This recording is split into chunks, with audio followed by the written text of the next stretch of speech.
శ్రీ గురుభ్యో నమః. గురుర్బ్రహ్మ గురుర్విష్ణు గురుర్దేవో మహేశ్వర గురుస్సాక్షాత్ పరం బ్రహ్మ తస్మై శ్రీ గురవే నమః. అస్మద్గురుచరణ పాదారవిందాభ్యాం నమః. నిన్నటి మన మహాభారత ప్రస్థానంలో శ్వేతకి తన యొక్క ఘోరమైనటువంటి తపస్సు చేత పరమేశ్వరుణ్ణి సంతృప్తిపరిచినటువంటి వాడై పరమేశ్వరుడి యొక్క సాక్షాత్కారం పొంది అతన్ని తన చేత యజ్ఞాలు చేయించవలసిందిగా కోరగా ఆయన ఒక నియమాన్ని శ్వేతకి ఉపదేశించాడు. 12 సంవత్సరాల పాటు నిరంతరము ఆద్యధారలతోటి అగ్నిని కనుక నువ్వు బ్రహ్మచర్య వ్రతంతో దీక్షితుడివై నియమముతోటి ఆద్యధారలతో అగ్నిని సంతృప్తిపరిస్తే కనుక అప్పుడు నేను నీ విషయం ఆలోచిస్తానయ్యా అని చెప్పాడు.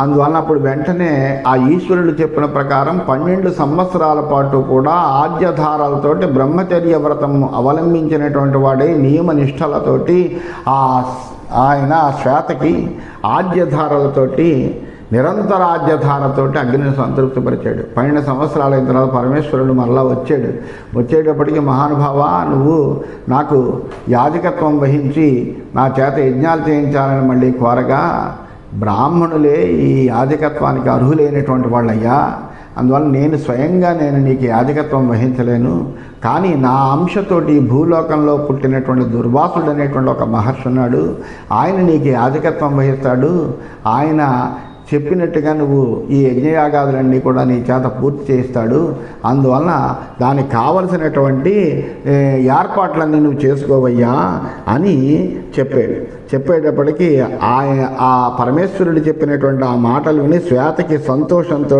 తన నగరానికి వచ్చినటువంటి వాడి యజ్ఞ సామగ్రిని అంతా కూడా సిద్ధం చేసి మళ్ళీ మనము యజ్ఞయాగాదులు నిరంతరంగా చేస్తున్నామనేటువంటి ఆనందంతో ఉన్నాడు. తత సంభృత సంభార భూయో రుద్రముపాగమత్ సంభృత మమ సంభారా సర్వోపకరణాని చ త్వత్ప్రసాదాన్ మహాదేవ సోమే దీక్షా భవేదితి ఏతత్ శ్రుత్వా తు వచనం తస్య రాజ్ఞో మహాత్మనః దుర్వాససం సమాహూయ రుద్రో వచనమబ్రవీత్ ఏష రాజా మహాభాగ శ్వేతగిర్ద్విజసత్తమ ఏనం యాదే విప్రేంద్ర మన్నియోగేన భూమిపం బాఢమిచ్చేవ వచనం రుద్రం తు ఋషిరువాచః. వెంటనే ఆయన సామాన్లన్నీ చక్కగా తెచ్చుకున్నాడు, సంభారాలన్నీ సిద్ధం చేశాడు, యజ్ఞ మండపాలన్నీ సిద్ధం చేశాడు, మహా ఉత్సాహంగా ఉన్నాడు. వెంటనే సిద్ధం చేసిన వెంటనే మళ్ళీ పరమేశ్వరుడికి చెప్పాడు, మహానుభావ నీ యొక్క ఆ ఆజ్ఞానుసారం నేను కావలసిన వాటిని సిద్ధం చేసుకున్నానయ్యా, అందువలన నాకు వెంటనే నేను రేపే దీక్షితుడిని అవుతున్నాను, అందువలన నాకు వెంటనే ఆ మహర్షిని నువ్వు పంపించాలి అని అడిగితే అప్పుడు వెంటనే అతని మాటలు విన్నటువంటి పరమేశ్వరుడు దుర్వాసుడిని వెంటనే ఆహ్వానించి రుద్రుడు దుర్వాస మహామునితోటి ఈ విధంగా చెప్పాడు, ఈయన గొప్పవాడైనటువంటి శ్వేతకి అనేటువంటి మహారాజయ్య, ఈయన అనేకములైన యజ్ఞయాగాదులు చేయాలని సంకల్పం చేశాడు. 100 సంవత్సరాల పాటు చక్కగా యజ్ఞాన్ని నిర్వహించాలి, దీర్ఘ సత్రాన్ని నిర్వహించాలి అని అనుకున్నాడు. అందువలన నువ్వు చాలా చక్కగా ఇతనికి యాజ్ఞికం వహించవలసింది అని ఆ దుర్వాసుడికి చెప్పేటప్పటికీ ఈశ్వరుడి యొక్క శాసనం చేత ఆ దుర్వాస మహానుభావుని కూడా అంగీకరించాడు. తతః సత్రం సమభవత్తస్య రాజ్ఞః మహాత్మనః యథావిధి యథాకాలం యథోక్తం బహుదక్షిణం. యథాకాలంగా విధిపూర్వకంగా యజ్ఞం ప్రారంభమైంది, శాస్త్రానుసారం కార్యక్రమం అంతా కూడా పూర్తయింది, దక్షిణలన్నీ కూడా చాలా చక్కగా ఇవ్వబడ్డాయి. తస్మిన్ పరిసమాప్తే తు రాజ్ఞః సత్రే మహాత్మనః దుర్వాససాభ్యనుజ్ఞాతాః విప్రతస్థు స్మ యాజకాః ఏ తత్ర దీక్షితాః సర్వే సదస్యాశ్చ మహోజసః సోపి రాజన్మహాభాగ స్వపురం ప్రావిశత్తదా పూజ్యమానో మహాభాగైః బ్రాహ్మణైర్వేదపారగైః వందిభిః స్తూయమానశ్చ నాగరైశ్చాభినందితః. ఈ శ్వేతకి చేసినటువంటి యజ్ఞం పూర్తయింది. మహా తేజస్సులైనటువంటి ఋత్విక్కులందరూ కూడా చక్కగా వాళ్ళకి కావలసినటువంటి దక్షిణలన్నీ కూడా ఇవ్వబడ్డాయి. దుర్వాసుని యొక్క అనుమతి పొందినటువంటి వాళ్ళందరూ కూడా వాళ్ళ నివాసాలకి బయలుదేరి వెళ్ళారు. అదృష్టవంతుడైనటువంటి శ్వేతకి కూడా వేద పారంగతులైనటువంటి బ్రాహ్మణోత్తములందరినీ కూడా పూజించుకుంటూ బంధుమావిసుల యొక్క స్తోత్రాలు వింటూ పౌరుల యొక్క అభినందనలతోటి నగరంలో ప్రవేశించాడు. ఎందుకంటే తాను చెయ్యాలనుకున్నటువంటి గొప్ప మహాసత్రాన్ని ఆయన నిర్వహించాడు. ఏవం వృత్తః సరాజర్షి శ్వేతజన్ నృపసత్తమః కాలేన మహతా చాపీయో స్వర్గమభిష్టితుః. ఆ రాజశ్రేష్ఠుడైనటువంటి రాజర్షి శ్వేతకి చాలా కాలం పరిపాలన చేసి తన యొక్క సదస్సులతోటి ఋత్విక్కులతోటి కూడినటువంటి వాడై తాను అనేకములైనటువంటి యజ్ఞాలు నిర్వహించడం ద్వారా స్వర్గానికి వెళ్ళాట. ఋత్విగ్భి సహిత సర్వై సదస్యైత సమన్విత తస్య సత్రే పపౌవహ్ని అభిద్వాదశ సంవత్సరాన్. అట్లాగే ఆ స్వర్గానికి వెళ్ళినటువంటి వాడై అక్కడ మళ్ళీ సత్రయాగంలో అగ్ని 12 సంవత్సరాలు నిరంతరము కూడా హవిస్సును తాగేట. సతతం చాద్యధారాభిః ఐకాత్మ్యే తత్ర కర్మణి హవిషా చ తతో వహ్ని పరాం తృప్తిమగచ్చత. ఆ అద్వితీయమైనటువంటి ఆ యజ్ఞంలో ఎల్లప్పుడూ నేతిధారల్ని అలా హాయిగా ఆస్వాదించడం వల్ల అగ్నికి చాలా తృప్తి కలిగింది. నచైచ్ఛత్ పునరాదాతుం హవిరన్యస్య కశ్చిత్ పాండువర్ణో వివర్ణశ్చ న యథావత్ ప్రకాశతే. తర్వాత ఇతడు మరి 12 సంవత్సరాల పాటు నిరంతరము ఆ రుద్రుని యొక్క ఆదేశంతో గొప్ప ఆద్యధారని అలా నిరంతరము ఇచ్చేటప్పటికి అదంతా తాగేటప్పటికీ అగ్ని మహాప్రకాశవంతమై ఉండి అతడికి మిగిలినటువంటి తర్వాత ఇతని తర్వాత ఇంకా యజ్ఞకర్తలు ఇచ్చేటువంటి హవిస్సుని గ్రహించేటువంటి శక్తిని నశించుతారు. అట్లాగే అగ్ని కూడా తన రంగు కూడా తెల్లబడి పూర్వవర్ణాన్ని అంతటినీ కూడా కోల్పోయేట అలా నిరంతరము ఆ ఆద్యాన్ని తాగడం చేత. తతో భగవతో వహ్నే వికార సమజాయత. ఈ విధంగా భగవంతుడైనటువంటి అగ్ని యొక్కలో పూర్తిగా మార్పు వచ్చింది. అతడు ఒక విధమైన వికారాన్ని పొందాడు. తేజస్సు తగ్గి తేజస విప్రహీనశ్చ గ్లానిశ్చైవం సమావేశ. తేజస్సు తగ్గింది, మానసికమైనటువంటి శ్రమ అతన్ని కొంగదీసిందిట. స లక్షయత్వాచాత్మానం తేజోహీనం హుతాసన జగామ సదనం పుణ్యం బ్రహ్మణో లోకపూజితం. ఆ అగ్నిని తనని తేజోవిహీనుడిగా తెలుసుకున్నటువంటి వాడై ఏమిటి దీనికి కారణం ఏమిటి, దీనికి విరువుడు ఏం చెయ్యాలి అనేటువంటిది తెలవనటువంటి వాడై లోకపూజ్యుడైనటువంటి బ్రహ్మగారి దగ్గరికి వెళ్ళేట. తత్ర బ్రహ్మాణమాసీనం ఇదం వచనమబ్రవీత్ భగవన్ పరమా ప్రీతి కృతా మే శ్వేతకేతున. అక్కడ బ్రహ్మగారిని చూసి ఆయనకి నమస్కారం చేసి మహానుభావ శ్వేతకి అనేటువంటి మహారాజు తన యజ్ఞంతో నన్ను ఎక్కువగా తృప్తిపరిచాడయ్యా.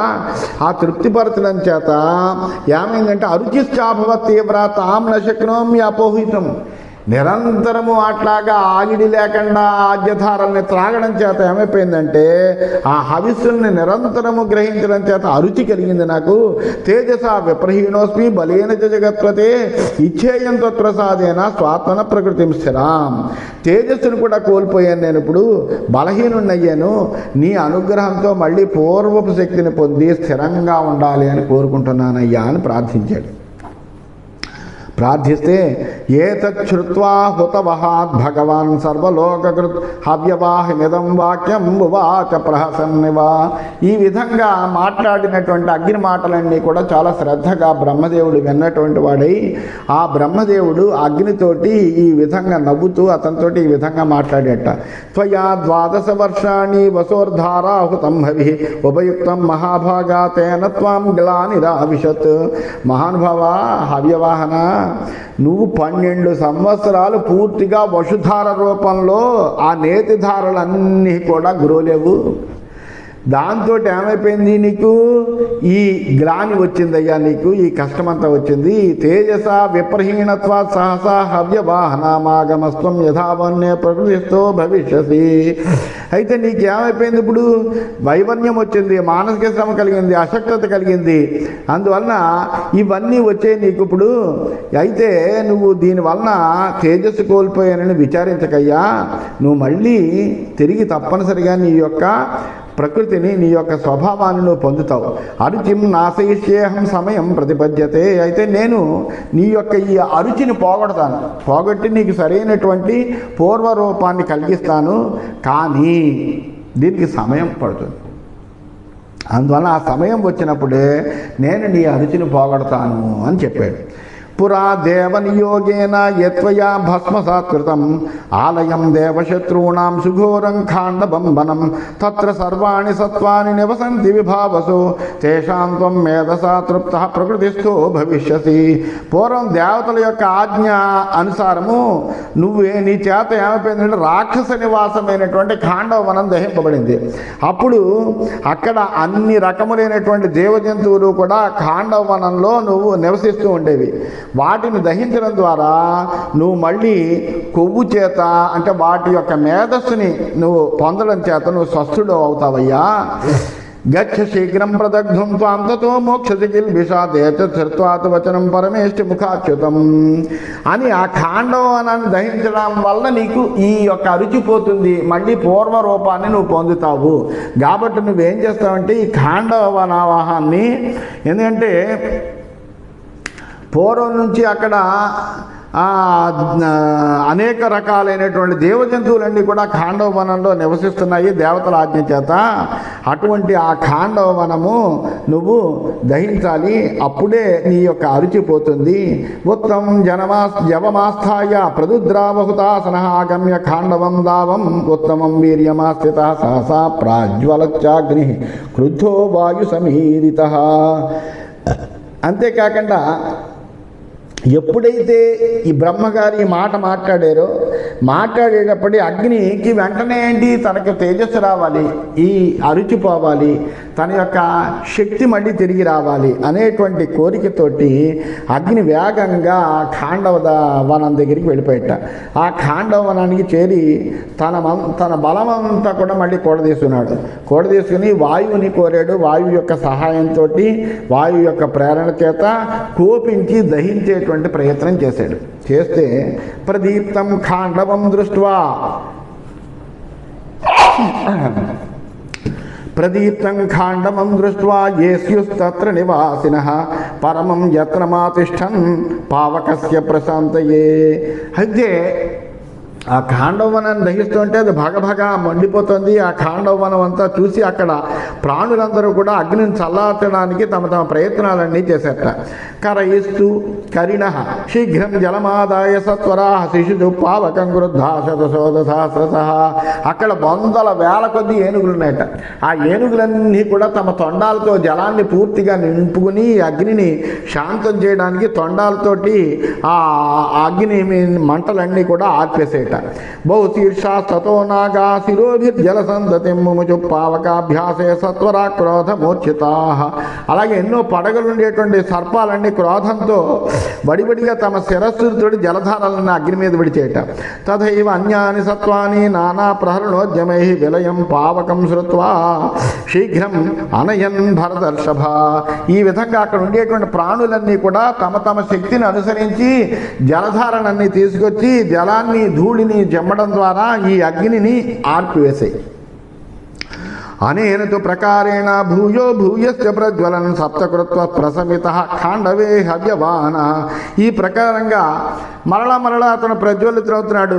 ఇలాగ అగ్ని ఏడు సార్లు ప్రజ్వలింపజేసినప్పటికీ కూడా ఖాండవ వనాన్ని దహించలేకపోయాడు. ఎందుకంటే అక్కడ ఉండేటువంటి సమస్తములైనటువంటి ప్రాణులు కూడా తమ శక్తి అనుసారంగా నీటిని ధూళిని చిమ్మి అగ్ని పుడితే చాలు అక్కడ అగ్నిని ఆర్పిస్తున్నాయట. అందువలన ఈ అగ్ని ఆ ఖాండవ వనాన్ని దహించలేకపోయేట. ఇది శ్రీమన్ మహాభారతే ఆది పర్వణి ఖాండవదాహ పర్వణి అగ్నిపరాభవే 22,200 ఈ విధంగా శ్రీమన్ మహాభారతంలో ఆది పర్వంలో ఖాండవదాహ పర్వం అనేటువంటి ఉపపర్వంలో అగ్ని పరాభవం అనేటువంటి 222వ అధ్యాయం ముగిసింది. 223వ అధ్యాయంలోకి మనం ప్రవేశించాం. ఈ వృత్తాంతమంతా కూడా వైశంపాయనుడు జనమేజయుడికి చెబుతున్నాడు. వైశంపాయన ఉవాచ, ఓ జనమేజయ మహారాజా, సతు నైరాస్యమాపన్న సదాగ్లాని సమన్విత పితామహోపాగచ్చత్ సంక్రుద్ధో హవ్యవాన. 7 సార్లు ప్రయత్నం చేశాడు, 7 సార్లు విఫలమయ్యాడు. దాంతో అగ్నికి చాలా కోపం వచ్చింది. వచ్చినటువంటి వాడు నిరాశ పొందాడు. ఎట్లాగా నాకు మళ్ళీ పూర్వపు శక్తి వస్తుంది అనేటువంటి నిరాశ కలిగినటువంటి వాడే నైరాశ్యంతో మళ్ళీ బ్రహ్మగారి దగ్గరికి వెళ్ళాడు. వెళ్ళి ఆ బ్రహ్మ మందిరానికి చేరి తచ్చ సర్వం యథాన్యాయం బ్రహ్మణే సన్యవేదయత్ ఉవాచ చైనం భగవాన్ ముహూర్తం స విచించతు. అక్కడ బ్రహ్మతో జరిగిన విషయాలన్నీ చెప్పాడు. చెప్పేటప్పటికీ బ్రహ్మగారు కూడా ఆలోచన చేశాడు. కొద్దిసేపు ధ్యానంలోకి వెళ్ళాడు. ఆయన ఆలోచించి అగ్నితోటి ఈ విధంగా అంటున్నాడు. ఉపాయ పరిదృష్ట మే యథాత్వం లక్ష్యసే అనఘా కాలంచ కంచి క్షమతాం తతస్తం ధక్షసే అనలా. ఓ అగ్నిదేవా, ఖాండవమానాన్ని దహించడానికి తగినటువంటి ఉపాయం నాకు తెలిసింది. అయితే దానికి నువ్వు కొంత సమయం ఎదురు చూడాలయ్యా, తప్పదు. ఆ తర్వాత మటుకు నువ్వు ఖాండవనాన్ని తప్పనిసరిగా దహిస్తావు అని చెప్పాడు. భవిష్యత సహాయోతో నరనారాయణౌ తదా తాభ్యాంతం సహితో దావం ద్రక్షసే హవ్యవాహన. ఈ దహించేటువంటి సమయంలో నరనారాయణ ఋషులు ఇద్దరు నీకు సహాయపడతారయ్యా, వాళ్లతో కూడి నువ్వు ఖాండవనాన్ని దహిస్తావు అని చెప్పాడు. ఏమస్తి తమ్మన్ని బ్రహ్మాండం ప్రత్యభాషత సంభూతవుతో విదిత్వాతో నరనారాయణ ఋషి. అగ్ని సంతోషం చేశాడు. సంతోషించినటువంటి వాడే అలాగే మహాత్మా, అలాగే కానివ్వండి అని ఆయనతో బ్రహ్మతో పలికాడు. కొంతకాలం తర్వాత ఆ నరనారాయణుడు భూమి మీద అవతరించారు అని తెలిసింది. కాలస్య మహతో రాజన్ తస్య వాక్యం స్వయంభువ అనుస్మృత్య జగామాధ పునరేవ పితామహం. ఆ భూమి మీద నరనారాయణులు ఇద్దరు అవతరించారు అనేటువంటి విషయం తెలుసుకున్నటువంటి వాడే అగ్ని మళ్ళీ బ్రహ్మగారి దగ్గరికి వెళ్ళాడు. వెళ్ళి, మహానుభావ, నువ్వు నరనారాయణులు సహాయపడతారు అని చెప్పు, వాళ్ళిద్దరూ భూమి మీద అవతరించారు కాబట్టి నాకు నా పని అవుతుందేమో ఇప్పుడు, అందువల్ల మళ్ళీ నీకు నివేదించడానికి వచ్చాను అని చెప్పాడు. అని చెబితే ఆ బ్రహ్మగారు అబ్రవీచ తదా బ్రహ్మ యథాత్వం ధక్షసే అనలా ఖాండవం దాహమధ్యేవా మిషతోస్య శ్రీపతే. అప్పుడు వెంటనే బ్రహ్మ అగ్నితో అన్నాడు, అగ్ని, ఇంద్రుడు చూస్తూ ఉన్నప్పటికీ కూడా ఇంద్రుడు ఏ విధంగానూ అడ్డుపెట్టలేని విధంగా ఖాండవ వనాన్ని నువ్వు ఎలా దహిస్తావో అటువంటి ఉపాయాన్ని నేను ఇప్పుడు చెప్తాను వినవయ్యా అన్నాడు. నరనారాయణో యోతో పూర్వదేవో విభావసో సంప్రాప్తో మానుషే లోకే కార్యార్థం హి దివౌకసాం. ఆదిదేవులైనటువంటి నరనారాయణులు ఇద్దరు కూడా దేవతల యొక్క కార్యనిర్వహణ కోసం భూమి మీద అవతరించారయ్యా. వాళ్ళిద్దరూ మహర్షులు, వాళ్ళు గొప్పవాళ్ళు అయినటువంటి దేవతలు. వాళ్ళే ఇక్కడ భూమి మీద అవతరించారు. వాళ్ళు ఎవరో కాదు, అర్జునం వాసుదేవంచ యోతో లోకోభిమన్యతే తావేతో సహితావేహి ఖాండవస్య సమీపత. ఇక్కడ జనులందరూ కూడా భూలోకంలో వాళ్ళని అర్జునుడని వాసుదేవుడని పిలుస్తూ ఉంటారు. వాళ్ళు ఇప్పుడు ఖాండవ వనానికి సమీపంలోనే ఉన్నారయ్యా. తౌత్వం యాచస్వ సాహాయే దాహార్థం ఖాండవస్య తతో దక్షితం దావం రక్షితం త్రిదిశైరపి. ఆ వీరులైనటువంటి వాళ్ళిద్దరినీ కూడా ఖాండవ వన దహనంలో నీకు సహాయం చేయమని నువ్వు అర్థించాలి. అప్పుడు ఇంద్రాది దేవతలు వచ్చినప్పటికీ కూడా వాళ్ళని కూడా ఎదిరించి నీకు సహాయం చేయగలిగినటువంటి సమర్థత ఏమన్నా ఉందంటే వాళ్ళ ఇద్దరి దగ్గర ఉంది. అందువలన వాళ్ళు నీకు సహాయం చేస్తారు కాబట్టి వీళ్ళందరినీ కూడా ఎదిరించి కూడా నువ్వు ఈ ఖాండవ వనాన్ని దహనం చేయగలవు అని బ్రహ్మగారు అగ్నిదేవుడికి చెప్పారు.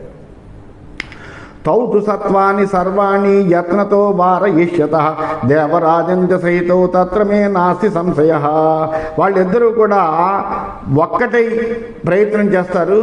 చేస్తే కనుక ఇక్కడ ఈ వనంలో ఉండేటువంటి ప్రాణులందరూ ఎంత ప్రయత్నం చేసినప్పటికీ ఆ ప్రాణులందరినీ కూడా ఒకేటును సంహరించగలిగినటువంటి శక్తి సామర్థ్యాలు ఉన్నటువంటి వాళ్ళు. అందువలన వాళ్ళు ఈ ప్రాణులన్నింటినీ కూడా నివారిస్తారయ్యా. అలాగే ఇంద్రుడు వచ్చినప్పటికీ, దేవతలు రాజు అయినప్పటికీ, ఆ ఇంద్రుడు వచ్చినప్పటికీ కూడా ఆ ఇంద్రుడిని కూడా ఎదుర్కోవడంలో వీళ్ళు సమర్థులైనటువంటి వాళ్ళు. అందులో ఏ విధమైన సందేహం లేదు. అందువలన వాళ్ళ యొక్క సహాయం కోరవయ్యా, కోరితే కనుక నీ కోరిక తీరుతుంది అని బ్రహ్మగారు చెప్పారు. ఏ తచ్చుత్వాతు వచనం త్వరితో హవ్యవాహన కృష్ణ పార్థావుపాగమ్య యమర్థంత్వభ్యభాషత. ఈ విధంగా బ్రహ్మ చెప్పినటువంటి మాటలన్నీ కూడా జాగ్రత్తగా విన్నాడు హవ్యవాహనుడు. విన్న వెంటనే కృష్ణార్జున సమీపమందు ఉన్నారు అనేటువంటి విషయం తెలుసుకోగానే కృష్ణార్జునుల ఇద్దరి దగ్గరికి వెళ్ళాడు. వెళ్ళి వాళ్ళని ప్రార్థించాడు.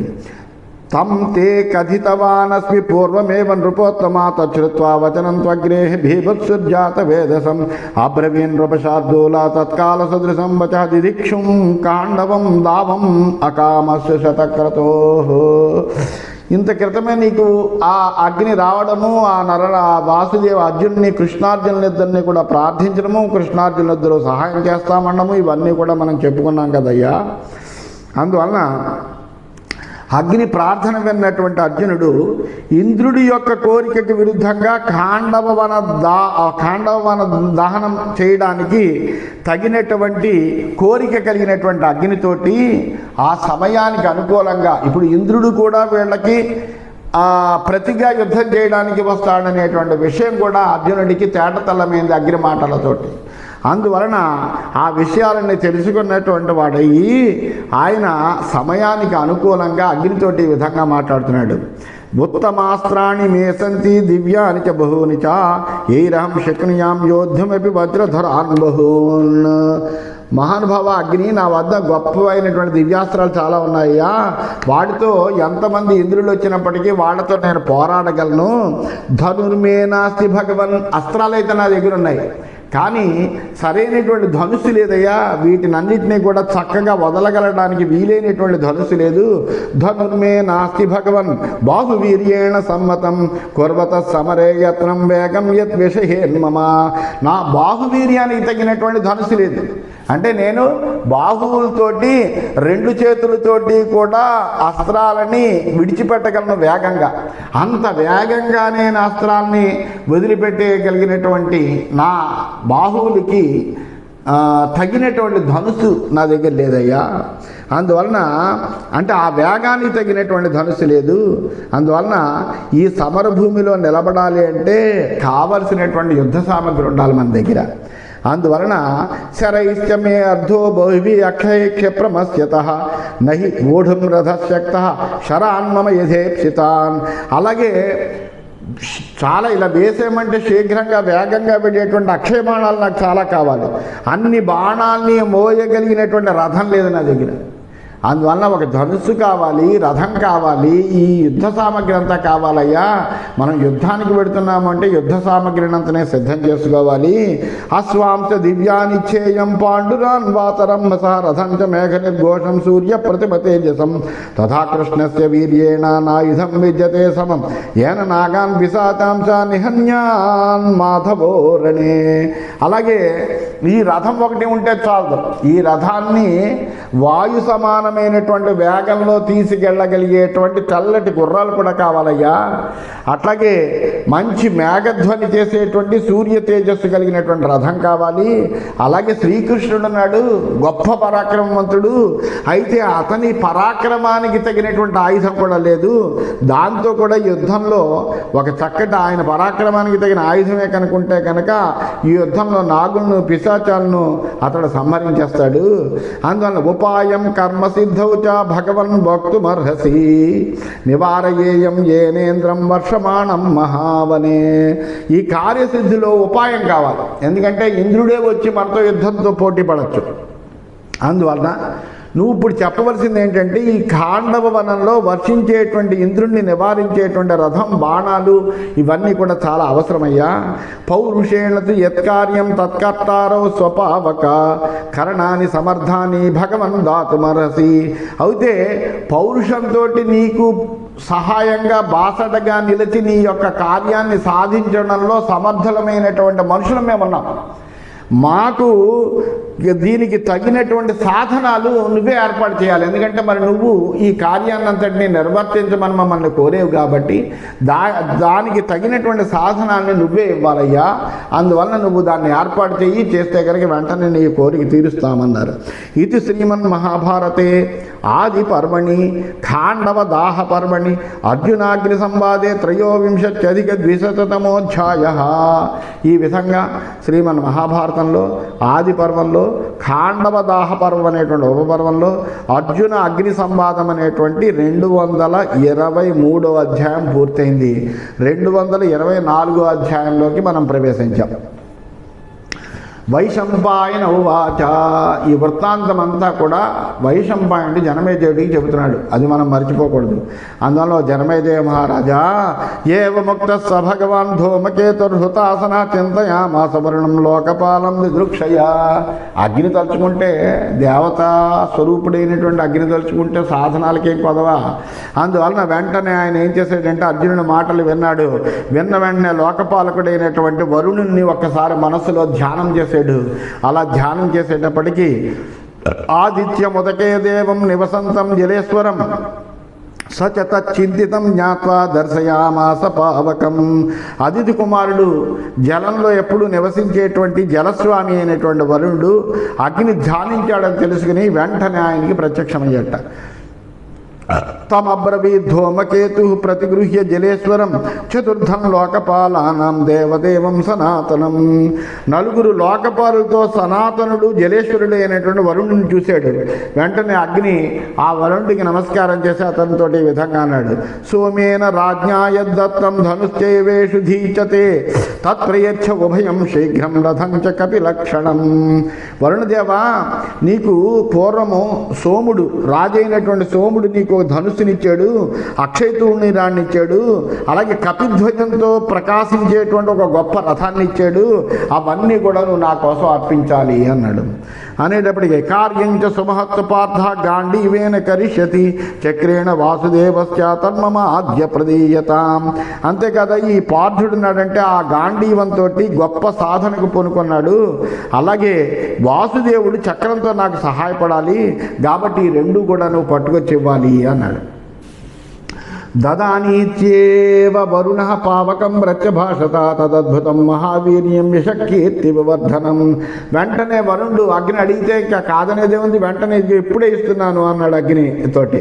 అని తను అద్భుతమైనటువంటి గొప్పదైనటువంటి యశస్సుని కీర్తిని పెంపే చేసేటువంటిది. సర్వశాస్త్రే ననాదృష్టం సర్వశాస్త్ర ప్రమాదిత సర్వాయుధ మహామాత్రం పరసైన్య ప్రదర్శనం ఏకం శతసహస్రేణ సన్మితం రాష్ట్రవర్ధనం చిత్రముచ్చావచేర్వర్ణై శోభితం శ్లక్షమవ్రణం దేవదానవ గంధర్వై పూజితం శాశ్వతే సమాహ పరాదాచైవ ధనురత్నం అక్షయే చ మహేషుధి. ఆ గాంధీవం ఎటువంటిదయ్యా అంటే అద్భుతమైనటువంటి కీర్తిని పెంచేటువంటిది, అక్షయ తూణీరంతో కూడినటువంటిది. ఇతరుల యొక్క శస్త్రాస్త్రాలు ఏం వేసినప్పటికీ ఆ గాంధీవం మటుకు నశించదు. అంటే ఆ ధనుస్సుని భగ్నం చేయడం అనేటువంటిది ఎవరి వల్ల కూడా కాదుమాట. ఇంకపోతే ప్రమాణంలో ఎంత ఉంటుంది అంటే మిగిలినటువంటి ధనుస్సుల కంటే చాలా పెద్దది. అది 10,000 ధనుస్సులు పెట్టుటది. అది ధరించినటువంటి వాళ్ళ యొక్క దేశాన్ని ఎల్లప్పుడూ వృద్ధి చేస్తుందట. చిత్ర విచిత్రమైనటువంటి వర్ణాలతో ప్రకాశిస్తుందట. ఏ విధమైనటువంటి ఛిద్రాలు దానికి లేవుట. అనేక వేల సంవత్సరాలు దేవదానవ గంధర్వ గణాల చేత అది పూజింపబడినటువంటిది. ఆ ధనుస్సు దివ్యమైనటువంటి ధనుస్సు. అటువంటి దివ్యమైనటువంటి ధనుస్సుని అక్షయ తూణీరాల్ని అగ్నికి ఇచ్చేట. రథంచ దివ్యాశ్వయుజం కపిప్రవరకేతనం ఉపేతం రాజతైరస్వై గంధర్వైర్హేమమాలిభి. అలాగే దివ్యాశ్వాలు పూంచినటువంటి కపిరాజు జెండా మీద కలిగినటువంటి రథాన్ని కూడా సమర్పించాడు ఆ వరుణుడు. ఆ గుర్రాలు ఎలా ఉన్నాయంటే మంచి తెల్లగా మెరిసిపోతూ ఉన్నాయట, శ్వేతవర్ణం కలిగినటువంటివి. గంధర్వ దేశంలో పుట్టినటువంటివి అవి, బంగారు మాలలు ధరించేట. అటువంటి అశ్వములతో కూడినటువంటి రథాన్ని ఇచ్చాడు. పాండురాభ్ర ప్రతీకాశై మనోవేయు సమైర్నవై సమైర్జన్విజవే సర్వోపకరణైర్యుక్తం అజయ్యం దేవదానవై. ఆ గుర్రాల కాంతి ఎలా ఉందంటే తెల్లటి మేఘాల కాంతిలా ఉందిట. మనోవాయువేగాలు కలిగినటువంటి వాయు ఎంత వేగంగా అయితే వెళ్ళగలదో, మనస్సు ఎంత వేగంతో అయితే వెళ్ళగలదో దాంతో సమానమైనటువంటి వేగం కలిగినటువంటివి ఆ గుర్రాలు. ఈ రథము ఆవశ్యకాలైనటువంటి యుద్ధ సామగ్రితో అంతటితోటి నిండి దేవదానవులందరికీ కూడా అజేయమైనటువంటిది ఆ రథం. భానుమందం మహాఘోషం సర్వరత్న మనోరమం ససర్జయం సుతపసా భౌమనో భువన ప్రభు ప్రజాపతిర నిర్దేశ్యం యస్య రూపం రవేరివాగ్యం స్మ సోమః సమారుహ్య దానవాన్ అజేత్ ప్రభు. ఈ రథం కూడా ఎటువంటిదిట, గొప్ప నలుదిక్కులా కూడా తన యొక్క కాంతిని ప్రసరింపచేస్తూ ఉంటుందట, తేజోమయమైనటువంటి కిరణాన్ని ప్రసరింపచేస్తూ ఉంటుందట. గొప్ప ధ్వని కలిగినటువంటిది, రత్నాల చేత పొదగబడి మనోహరంగా ఉండేటువంటిది. ఎంతో తపస్సు చేసి విశ్వకర్మ ఆ ధనుస్సుని, గాంధీవం అనేటువంటి ధనుస్సుని నిర్మించేట. దాని రూపం ఇలా ఉంటుంది అని వర్ణించడమే చాలా కష్టం. ఆ పూర్వకాలము చంద్రుడు కూడా ఈ రథాన్ని అధిరోహించి దానవులందరినీ కూడా జయించాడు. అటువంటిది ఈ రథం. నవమేఘ ప్రతీకాసం జలంతమివ చ శ్రియా ఆశ్రితౌతౌ రథస్థితం రథశ్రేష్టం శక్రాయుధ సమావభౌ. అలాగే మేఘంలా ప్రకాశిస్తున్నటువంటి ఆ రథం దివ్య శోభలతో వెలిగిపోతుందట. అటువంటి శ్రేష్టమైనటువంటి రథాన్ని ఇంద్రధనస్సు వలె ప్రకాశించేటువంటి కృష్ణార్జునుడు సమీపించారు ఆ రథాన్ని ఎక్కుదామని. తాపనీయా సురిచిరా ధ్వజయష్టిరనుత్తమ తస్యాంతు వానరో దివ్య సింహ శార్దూలకేతన. ఆ రథధ్వజానికి ఒక దండం ఉన్నది. ఆ దండమే మహా అద్భుతంగా కనిపిస్తుందిట. అది సువర్ణ నిర్మితమైనటువంటిది, బంగారమయమైనటువంటిదిట. దాని మీద సింహం శార్దూలము సమానమైనటువంటి ఆకారం కలిగినటువంటి, అంటే సింహము శార్దూలంతో సమానమైన ఆకారం కలిగినటువంటి ఒక వానరు ఒకడు కూర్చుని ఉంటాడు. ధ్వజం కపి ధ్వజం కలిగినటువంటిది అన్నమాట. అటువంటి అది దిదిక్షన్నివ తత్రస్మ సంస్థితో మూర్ధ్యశోభత ధ్వజే భూతాని తత్రాసన్ వివిధాని మహాంతి చ నాదేన రిపు సైన్యానాం యేషాం సంజ్ఞా ప్రణశ్యతి. ఆ రథశిఖరం మీద కలిగినటువంటి వానరుడు శత్రునాశనానికి సంసిద్ధంగా ఉన్నట్టుగా ఉంటాడు ఎప్పుడు కూడా. ఆ ధ్వజం మీద వివిధమైనటువంటి భయంకరమైనటువంటి జంతువులన్నీ కూడా ఉన్నాయట. వాటి యొక్క స్వరం వింటేనే, వాటి యొక్క ధ్వని వింటేనే శత్రు సైనికుల యొక్క ప్రాణాలన్నీ కూడా పైనుంచి ఎగిరిపోతాయట. అటువంటి రథం అది. సతం నానా పతాకాభిశోభితం రథసత్తమం ప్రదక్షిణముపావృత్య దైవతైభ్య ప్రణమ్య చ సన్నద్ధ కవచి ఖడ్గీ బద్ధ గోదాంగుళిత్రక ఆరురోహ తదా పార్థ విమానం సుకృతి. అటువంటి అద్భుతమైనటువంటి రథాన్ని, అట్లాగే ఒక ధనుస్సుని, అలాగే అనేకములైనటువంటి యుద్ధ సామగ్రిని అతను కోరినవన్నీ కూడా చాలా చక్కగా తెచ్చిచ్చాడు. వెంటనే దానికి ఆ రథానికి ప్రదక్షిణ చేశారు. చేసి దేవతలకు నమస్కారం చేసి కవచాన్ని, ఖడ్గాన్ని, వేళ్లకు తొడుగులు ఇవన్నీ పెట్టుకున్నటువంటి వాడే అర్జునుడు దివ్యమైనటువంటి విమానం అధిరోహించినట్టుగా ఆ రథాన్ని అధిరోహించేట. ఆ విధంగా రథాన్ని అధిరోహించినటువంటి వాడే అర్జునుడు ప్రకాశిస్తూ ఉన్నాడని చెబుతూ స్వస్తి.